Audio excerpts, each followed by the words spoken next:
Durante décadas, la humanidad ha fantaseado sobre el momento en que las máquinas superen a los humanos. La primera idea del robot la encontramos ya en la mitología griega, el mito de Talos, un gigante autómata hecho de bronce que defendía a Creta de extraños, o sea, un ser artificial con una función específica. También la cultura judía rescata la posibilidad de un ser no humano creado para tareas específicas. Nos referimos al golem. Frankenstein, ya en el siglo XIX, aunque no es una máquina, es la historia de una creación humana que en parte supera a su creador, es más fuerte y hasta es más sensible que su propio creador. En 1816, E.T.I. Hoffman escribe El hombre de arena, con su perturbadora muñeca Olimpia, una muñeca artificial de la cual se enamora siendo joven. Estas historias reflejaban ya a comienzos del siglo XIX la ansiedad sobre la mecanización de la vida humana. Tenemos que llegar al siglo XX para encontrar el origen de la palabra robot, que viene del checo y fue acuñada en una obra de teatro. Robota, en checo significa trabajo forzado. Y la obra teatral nos muestra un grupo de seres artificiales que son sirvientes de los humanos. Los robots, inicialmente diseñados para ser trabajadores perfectos y obedientes, desarrollan gradualmente emociones y conciencia. Finalmente, en la obra de teatro, se rebelan contra sus creadores humanos y los eliminan. La humanidad desaparece por completo, víctima de sus propias creaciones. O sea, esta discusión sobre qué pasará cuando seres creados por nosotros nos superen se encuentra ya en el origen de la idea misma. En 1927 Fritz Lang filma Metrópolis y por primera vez lleva al cine ese temor a que las máquinas se nos rebelen.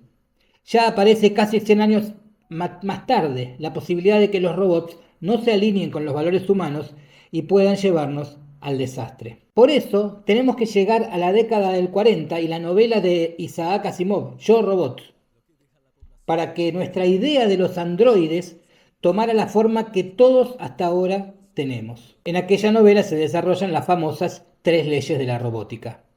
Un robot no puede hacer daño a un ser humano o a través de su inacción permitir que un ser humano sea dañado. Un robot debe obedecer las órdenes dadas por personal cualificado, a no ser que esas órdenes violen la regla número 1. En otras palabras, un robot no puede ser obligado a matar a un ser humano. Regla número 3. Un robot debe proteger su propia existencia. Después de todo, es una pieza valiosa, a no ser que haciendo esto viole las reglas 1 o 2. A partir de ahí, el imaginario robot estalló por todos lados.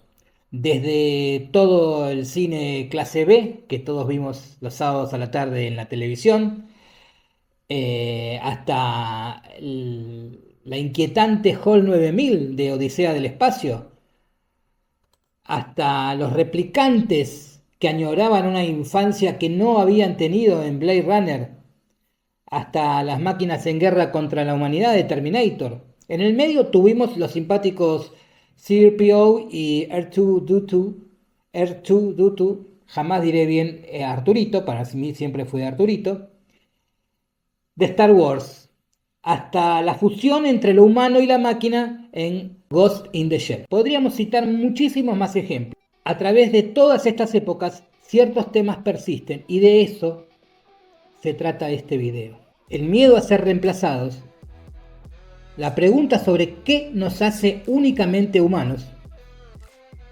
la tensión entre el creador y la creación, y la paradoja de crear seres para servirnos que podrían superarnos. Porque lo urgente no siempre es lo importante. Bienvenidos al segundo video de Otra Agenda. El miedo a ser reemplazados no es ninguna distopía. De hecho, lo estamos viviendo cada día en casi todas nuestras actividades cotidianas. Hasta no hace mucho era fácil suponer que nos iban a reemplazar completamente los robots en los actos repetitivos, pero no era tan sencillo suponer que las máquinas venían por nuestra creatividad, que podían reemplazarnos en algunas de esas actividades que solo estaban reservadas a la especie humana. Pero lo están haciendo. Así como Nietzsche escribió que Dios había muerto, ¿no estamos ante el temor de que las máquinas digan en algún momento el hombre ha muerto? Llegados a este punto, vamos a hacer una aclaración. Este va a ser un video de muchas preguntas y de poquísimas respuestas, porque efectivamente estamos en el medio del proceso. ¿Estamos ante la situación en que nuestra creación crece tan aceleradamente que en poco tiempo nos mira como seres poco útiles? ¿Y hasta qué punto una inteligencia artificial superinteligente no nos podrá ver como irrelevantes o incluso como obstáculos? Todo esto tiene su historia. Pasamos del temor de las distintas revoluciones industriales por ser reemplazados en nuestros trabajos al temor de que nos reemplacen replicantes que ni siquiera ellos mismos sepan que no son humanos. Hasta explorar la idea donde el reemplazo ya sucedió y nosotros ni siquiera lo sabemos, pero las máquinas nos mantienen porque nos necesitan. Y hasta el polémico reemplazo en el que directamente toda nuestra vida amorosa quede en manos de inteligencias artificiales. En la actualidad estos miedos no son de ficción, están sucediendo, son el aquí y el ahora. Los algoritmos nos muestran qué deberíamos ver, qué deberíamos leer, a quiénes deberíamos seguir en redes sociales. Los GPS no reemplazan en nuestras formas de manejo, ni hablar de los autos que se estacionan y se manejan solos. En medicina ya hay robots que operan con mayor precisión que los mejores cirujanos. Estas últimas semanas se está discutiendo cómo es posible que muchos jóvenes, y algunos no tanto, utilicen las inteligencias artificiales como terapias psicológicas. Y entonces, la paradoja. Utilizamos las IAs para liberarnos de trabajos repetitivos y dedicarnos a tareas más humanas. Y terminamos dándonos cuenta de que en estas tareas más humanas también las IAs pueden superarnos. Al final de este temor al reemplazo, lo que nos queda es el cuestionamiento de darnos cuenta que no somos tan únicos como creemos y que en definitiva solo somos patrones complejos de información. El reemplazo nos crea dependencia de la tecnología. Hoy el miedo a ser reemplazados no es solo ciencia ficción. Con inteligencias artificiales que escriben libros, crean arte, conducen autos, ¿cuánto tiempo falta para que nos pregunten ¿para qué necesitamos humanos? Quizás este sea el punto más importante de este video. Durante siglos, la especie humana ha sabido diferenciarse de las otras especies que habitan el planeta. Somos los que podemos usar herramientas, los que podemos hacer arte, hacer un registro sobre nuestro paso por el planeta, los que podemos expresar emociones complejas. Sobre todo, somos los que tenemos conciencia de nosotros mismos y podemos preguntarnos por ella. En el comienzo de nuestras fantasías con los robots, la diferencia era clara. Ellos eran mecánicos, artificiales, y su único cometido era complacernos a los humanos. Pero en 1968, Philip K. Dick escribe la novela famosa ¿Sueñan los androides con ovejas eléctricas? Va a ser llamada Blade Runner en el cine. Esa novela empieza a plantearnos límites más difusos entre las máquinas y los hombres. Si los androides pueden sentir dolor, miedo y amor, si pueden tener memorias infantiles aunque sean implantadas, ¿qué diferencias hay entre ellos y nosotros? ¿Cuál es el límite entre máquinas y humanos? En Ex Machina, Ava no destruye a los humanos, simplemente los deja atrás, tomando su lugar en el mundo. ¿Y cómo nos deja atrás? Superándonos en el manejo de la inteligencia emocional. ¿Será acaso ese nuestro futuro? Y en Ghost in the Shell, la simbiosis entre lo humano y lo artificial, ya no se sabe dónde empieza uno, dónde termina el otro. El camino del ADN humano debería ser una frontera, pero ¿hasta qué punto podemos decir que la manipulación genética no influirá cada vez más en los humanos que nos sucedan? Podríamos hablar del sufrimiento y el dolor como algo verdaderamente humano, pero muchos de nosotros conocemos esta escena y este parlamento dicho por un androide. He visto Cosas que ustedes nunca hubieran podido imaginar. Naves de combate en llamas en el hombro de Orión. He visto relámpagos resplandeciendo en la oscuridad cerca de la entrada de Tannhäuser. Todos esos momentos se perderán en el tiempo, igual que lágrimas en la lluvia. ¿Realmente no hay dolor ahí? Las narrativas más recientes sugieren que la pregunta misma está mal planteada. En lugar de ¿qué nos hace humanos?, deberíamos preguntar ¿por qué importa la distinción? En Blade Runner 2049 se profundiza en esto y K descubre que sus memorias más preciadas son implantadas, pero su dolor por esa revelación es genuino. ¿Su sufrimiento es menos válido porque es artificial? Llegados a este punto, ¿hay acaso algo que no hemos mencionado y probablemente sea el propósito de la humanidad? Y esa es nuestra finitud, la conciencia de nuestra propia muerte, y esa experiencia sea quizás la única experiencia humana que quede en pie. La muerte, el territorio de lo sagrado, la necesidad humana de la trascendencia. Crear inteligencias artificiales es crear potencialmente seres conscientes, y como todos los padres, debemos estar dispuestos a ser juzgados, sobrepasados y eventualmente no ser necesarios para nuestros hijos. En la obra de teatro checa, donde se usa por primera vez la palabra robota, los humanos crean robots como trabajadores perfectos, pero la relación rápidamente se invierte. Los hijos mecánicos superan a sus padres biológicos y los eliminan. Es el complejo de Edipo llevado al extremo tecnológico. Pensemos en Inteligencia Artificial de Steven Spielberg. Una madre está por perder un hijo, entonces adquiere un robot similar al pequeño que está programado para amarla. Pero ese amor se vuelve tan obsesivo y esa madre se da cuenta que no puede amar al amor artificial, y el drama que describe entonces se hace irresoluble. Los creadores siempre suponen que pueden controlar sus creaciones, y aquí entra Asimov con sus 3 leyes de la robótica como el marco de control posible. Pero aún en las historias de Asimov, las máquinas se las arreglan para forzar la interpretación de las reglas y terminan burlándolas. Si no viste Westworld de HBO, salteate un minuto porque va a haber spoiler.